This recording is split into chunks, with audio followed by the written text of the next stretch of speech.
Solat. Kenapa penting solat? Satu, solat adalah rukun Islam. Artinya apa? Tanda keislaman kita. Ngaku Islam atau tidak, solat adalah penentunya. Bahkan makanya Nabi tak batas antara kekafiran dan keislamanmu adalah solat. Ketika kau tidak solat, kapereko. Kodema sampaja makanya Nabi tak kapereko. Kafir itu bukan sekedar keluar dari Islam. Kafir itu bukan sekedar tidak percaya kepada la ilaha illallah Muhammad Rasulullah. Biar kau ucapkan syahadat, kau yakin tentang dua kalimat syahadat, tapi kau tidak solat, kata Nabi, kau kafir. Tuh. Jadi kalau ada yang bilang, oh tidak penting solat, yang paling penting hatimu dong. Tanya siapa nabinya. Di mana dia dapat dalil itu? Kalau orang bilang yang penting hatimu baik, maka orang pertama tidak solat Nabi. Adakah yang kalah kebaikan hatinya Nabi?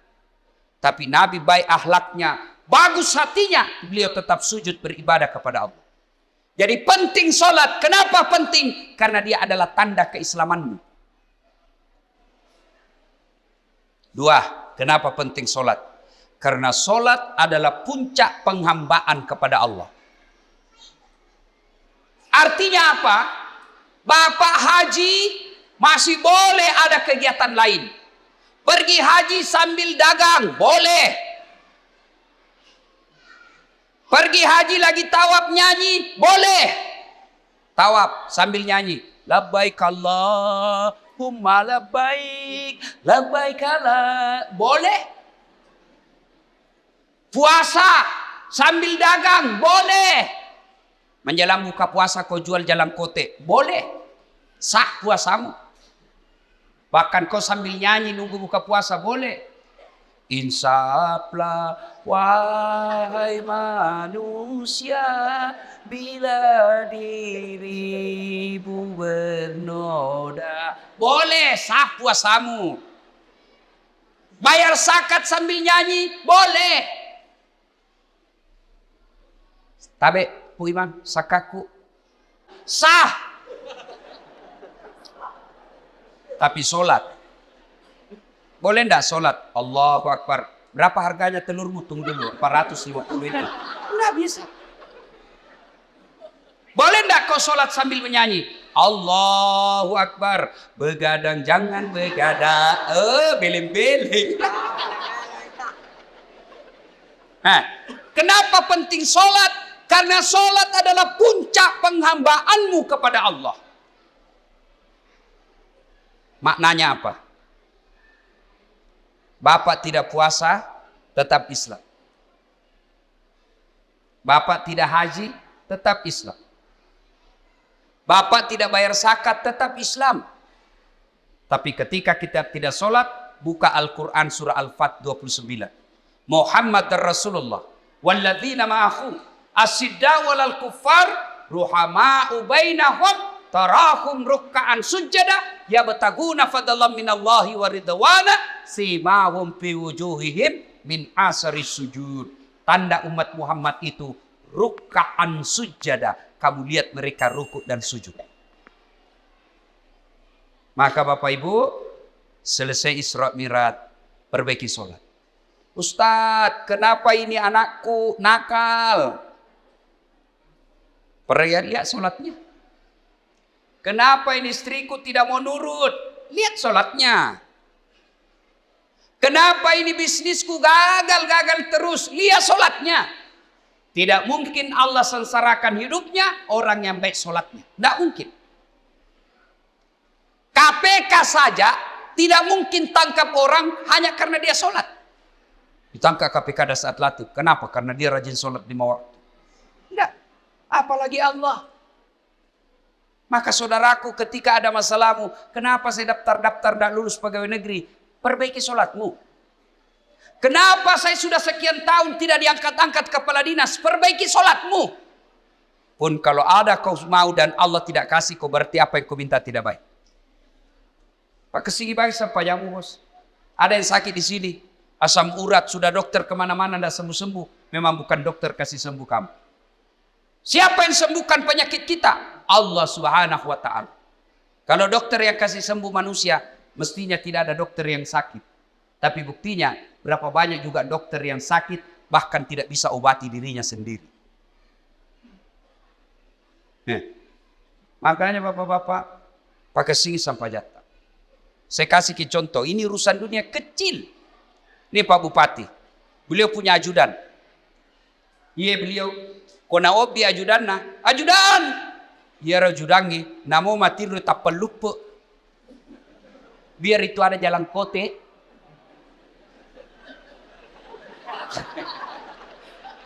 Iya Pak. Kira-kira ada ajudan dipanggil, ajudan. Tunggu dulu Pak. Ipadeteko. Coba, bagaimana hidup tidak susah? Ya, Bapak berdoa, ya Allah, perbaiki ekonomi. Ya Allah, sembuhkan penyakitku. Ya Allah, bahagiakan kami. Allah dengar itu doamu. Nang kali mana puangnya? Maka dani puangnya, hayya alal falah. Lo namai.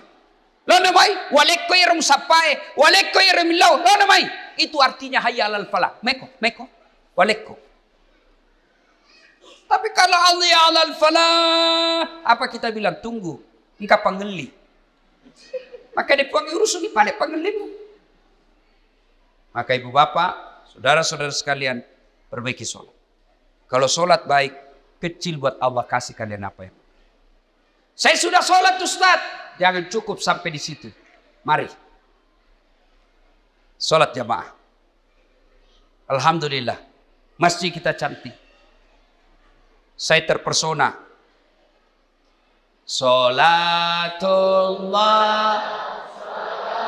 Ayo keras. Ala toha. Ayo keras. Sholatullah. Salamullah. Habibillah. Ibu bapak, saudara-saudara sekalian. Nah, agatosi ro bahayana kode tamas sampaja. Hukumannya 1. Buka Al-Quran surah Al-Hajj ayat 47. Di situ Allah jelaskan, 1 kali kau tinggalkan sholat, Allah hukum kalian 1 hari di neraka. Berapa yang disebut 1 hari di neraka? 1000 tahun dunia. Jadi kode mas sampaja subuh nak bos, sieso ko itu no ko neraka. Siage asa sieso, si 10 tahun lino. Jadi kalau 5 kali tidak sholat 1 hari semalam, 5000 tahun kalian dibakar api neraka. 5000? Ada di sini 150 tahun umurnya. Ada. 80 saja paling gagah mau kok. Malilu no. Pembantumu kok kira istri. Iya. Ayo. Hati-hati. Pikirkan bagi mereka yang malas sholat. Nabi bersabda, as-salatu miftahul khair, as-salatu imanuddin, as-salatu miftahul jannah. Sholat itu kunci kebaikan. Sholat itu kuncinya surga. Sholat itu tiang agama. Tidak ada sholat, tidak ada tiang agamamu. Tidak ada sholat, tidak ada kunci surgamu. Tidak ada sholat, tidak ada kunci kebaikanmu. Maka begitu kalian tidak sholat, Allah perlihatkan semua pahalamu. Das'at, ini puasa Ramadanmu. 40 tahun kau puasa. Ini hajimu 2 kali kau haji. Ini umrahmu 4 kali umroh. Ini kau punya sedekah. Ini kau bangun masjid. Ini silaturahmimu. Ini papa bukamu. Banyak amalmu. Kege goncina. Apa kuncinya? Sholat 5 waktu. Tidak ada. Allah berfirman, semua amalnya dihapus. Hati-hati kalau bapak tidak sholat. Gagal gunana. Pertama kali bapak diperiksa ketika sudah masuk di kubur, bukan haji, bukan sedekah, bukan zakat. Pertama kali diperiksa di akhir di kubur nanti, sholatnya. Maka dia Nabi tak ya koma kesingi sampai jannah, amala madecena, iparis samanan nih. kode nama kasih sampajana, amalakna langsung hapus, tidak ada gunanya. Hati-hati. Itulah sebabnya ketika orang mau sholat, malaikat berusaha menggagalkan karena sholat adalah kunci dari semua kebaikan. Alhamdulillah. Bapak-bapak yang sudah rajin sholat, alhamdulillah. Tapi yang belum sholat, hati-hati. Kita juga yang sudah sholat, perbaiki lagi kualitasnya. Jangan sampai sholat 30 tahun sholat tapi masalah tidak mau berhenti dalam hidup. Kenapa? Karena kita main-main sholat. Allah.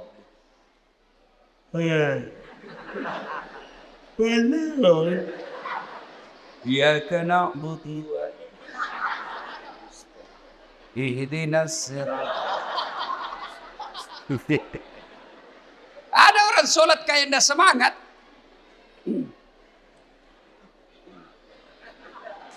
Padahal tuh dia mandret. Kayak orang tidur. Allah.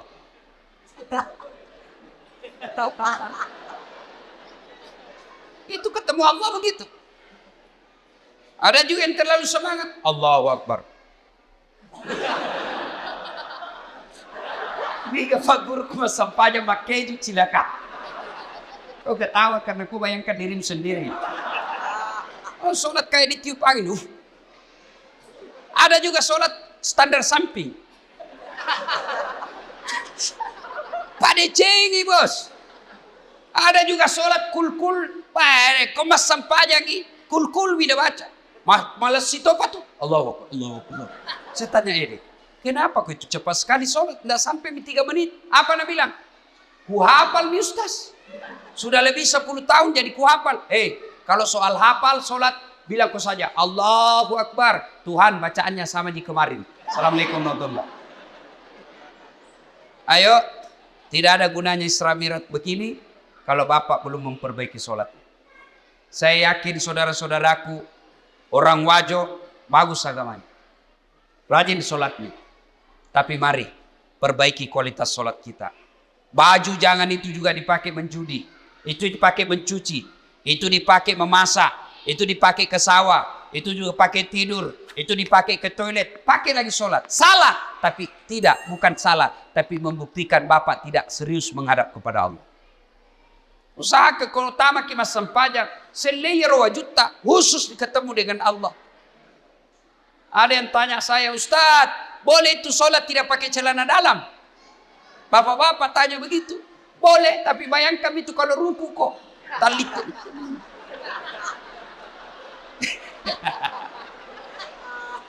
Ya ketawa ini ibu-ibu, ini urusan laki-laki.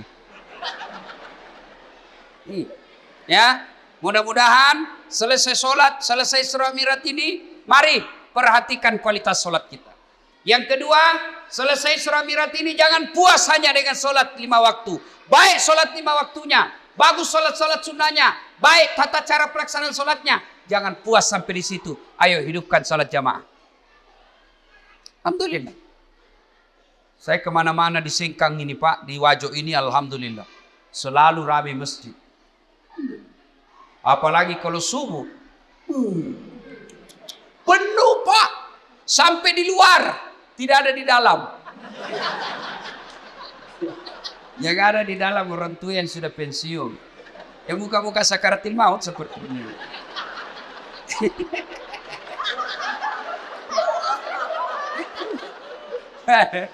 Akhirnya sampainya subuh. Lomba batu. Iya. Anak muda. Hidupkan jamaah masjid. Sebagai motivasi buat adik-adik sekalian. Ini Ustaz Dasat Latif. Sejarah perjalanan hidup saya tidak pernah sekolah pondok.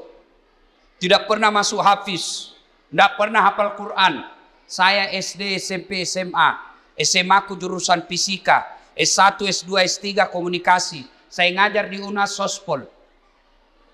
Bayangkan. Apa mata kuliah saya ajar? Teknik olah vokal. Apalagi saya ajar? Fotografi, cara memfoto. Apalagi saya ajar teknik lobby dan presentasi. Tapi alhamdulillah bisa jadi ustadz yang seperti Pak Bupati katakan sekarang, tidak ada kalah banyak penontonku di YouTube. Sekarang sudah lebih 200 juta. Nih. Apa sebabnya kira-kira? Ya, karena saya belajar di masjid. Saya tidak pernah pondok, tapi saya rajin ke masjid. Maka adik-adik sekalian, kalian yang masih nuntut ilmu, kalian yang masih mau mencari masa depan, membina masa depanmu, ayo hidup kau di masjid. Kalau kau urusi masjid, insya Allah Allah yang urus hidupmu. Kecil buat Allah kasih kau pegawai negeri. Kecil buat Allah kasih kau rumah. Kecil buat Allah kasih kau mobil. Dekati Allah, datang kau di masjid. Sholat kau di masjid. Pernah ke penjara? Pernah? Lihat-lihat itu film-film di penjara. Susahnya itu masuk penjara. Itu penjara di Gunung Sari, Makassar. Baru Datsuki. Ada pengamannya situ. Polisi sama satpol. Security. Pintunya dijaga polisi. Masuk baru 5 meter jalan, pintu lagi. Pagarnya besi baja. Jalan lagi 10 meter, pintu lagi, besi baja lagi. 5 pintunya besi, baru bisa masuk ketemu penjara. Tapi meskipun susah begitu masuk penjara, banyaknya penghuninya di dalam. Penuh pol. Masjid tidak ada penjaganya. Buka 24 jam. Tapi kenapa masjid sepi? Itulah sebabnya adik-adik. Kalau ada yang bilang susah masuk surga, salah kondi. Masuk sata masuk surga Ustaz, salah kok. Ya roh masuk saya mata neraka. Susah masuk surga, tidak. Yang susah masuk neraka. Kenapa bisa Ustaz? Judi. Bayar atau gratis? Bayar. Narkoba bayar atau gratis? Bayar. Berzina bayar atau tidak? Bayar. Korupsi? Ditangkap polisi. Semua itu pintu masuk neraka. Dibayar Pak. Berjamaah? Gratis. Puasa? Gratis. Ngaji? Gratis. Pengajian? Gratis. Zikir? Gratis. Naik haji? Kalau mampu. Mampu Pak kok. Dan itu semua mengantar kalian masuk ke dalam surga. Maka adik-adik sekalian, Bapak Ibu, ayo hidupkan sholat jamaah. Biasanya orang malas sholat jamaah kalau masjidnya tidak cantik. Penceramanya juga kadangkala neraka saja terus cerita. Mulai salam pertama sampai terakhir neraka saja cerita. Kau dibanting, dilipat, ditusuk pantatmu, digunting. Kita bilang anak muda jauh kubisik, bikin takut-takut. Ayo, maka alhamdulillah. Ada keluarga kita, handai tolan kita, si Jita, si Kampota, bangun masjid yang cantik ini. Masya Allah.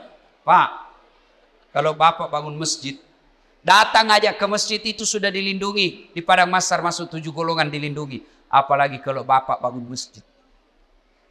Kalau Bapak belum bisa bangun masjid, cara makmurkan masjid, datanglah sholat berjamaah di masjid. Ibu bapak, saudara-saudara sekalian, banyak yang mau disampaikan, tapi waktu yang terbatas. Insya Allah, lain waktu dan kesempatan kita akan lanjutkan. Hikmah terpenting dari Isra Mi'raj ini, sholat. Dek gaga gunana poleki Imam Miraja tiap tahun. Selalu dengar ceramah, tapi sholat tak belum bagus, tidak ada gunanya. Pun kalau kita sudah sholat, mari tingkatkan kualitasnya, perbaiki rukun-rukun dan syarat-syaratnya. Kalaupun sudah lengkap semua rukun dan syaratnya, jangan puas sampai di situ. Mari lengkapi dengan datang sholat berjamaah di masjid. Bapak, Ibu, saudara-saudara sekalian, inilah tausiah kita pada taklim kita kali ini. Mudah-mudahan ada manfaat.